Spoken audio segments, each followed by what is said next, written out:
Ketegangan diplomatik antara China dan Jepang kembali memanas. Perselisihan yang dipicu komentar Perdana Menteri Jepang tentang kemungkinan respon militer terhadap serangan China di Taiwan kini memasuki babak baru. China menegaskan peringatan keras, memperlihatkan hubungan kedua negara berada pada titik sensitif, bahkan sebelum keduanya sempat berbicara langsung.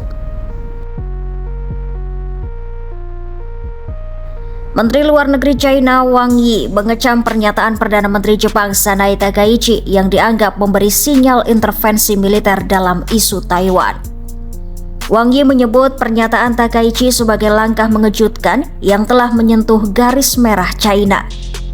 Dalam pernyataan resminya, Wang Yi menyebut Jepang telah mengirimkan sinyal salah terkait intervensi militer.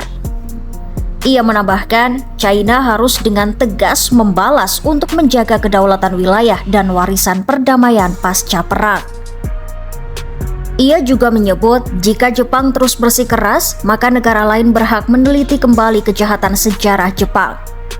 Pernyataan itu bukan hanya kritik diplomatik biasa, tetapi sebuah alarm bahwa China melihat langkah Jepang sebagai ancaman serius. Pernyataan Wang Yi merupakan respon terhadap komentar Takaichi pada 7 November 2025 ketika ia menyebut jika China menyerang Taiwan, Jepang mungkin akan mengerahkan respon militer. Bagi Tokyo, pernyataan itu adalah sikap antisipasi.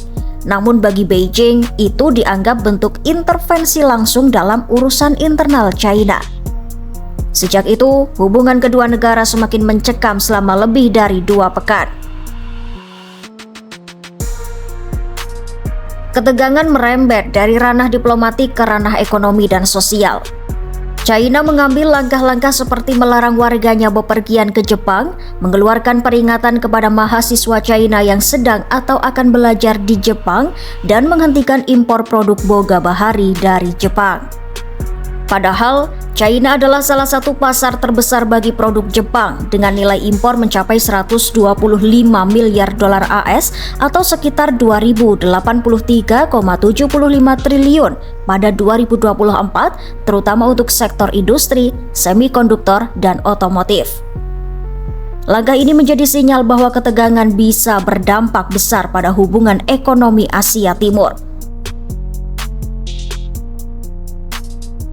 Sebelum mengeluarkan peringatan terbuka, China terlebih dahulu mengirim surat resmi ke Sekretaris Jenderal PBB Antonio Guterres pada 21 November 2025. Dalam surat itu, China menuduh Jepang melakukan pelanggaran berat hukum internasional, pelanggaran norma diplomatik, dan membuat pernyataan yang mengancam stabilitas.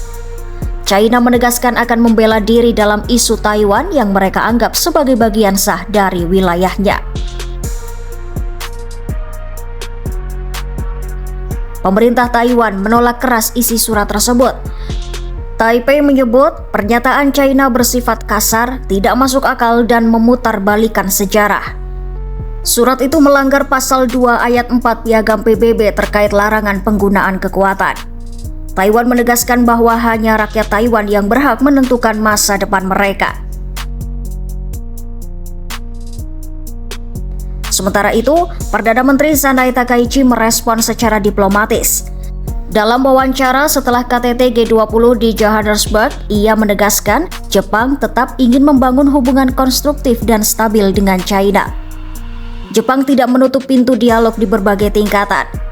Namun, Tokyo akan menyampaikan kepentingan nasionalnya secara jelas. Menariknya, Takaichi belum berbicara langsung dengan Perdana Menteri China Li Qiang meski keduanya berada di forum yang sama. Sementara itu, Kemenlu Jepang menyatakan klaim China ke PBB tidak dapat diterima sama sekali. Ketegangan diplomatik ini menggambarkan rumitnya hubungan China, Jepang, Taiwan. Dalam situasi di mana kedua pihak belum bertemu atau berdialog, setiap pernyataan dapat memicu eskalasi baru. Beijing memperingatkan Jepang, Tokyo menegaskan tetap terbuka dialog, sementara Taiwan mempertahankan posisinya sebagai entitas demokratis.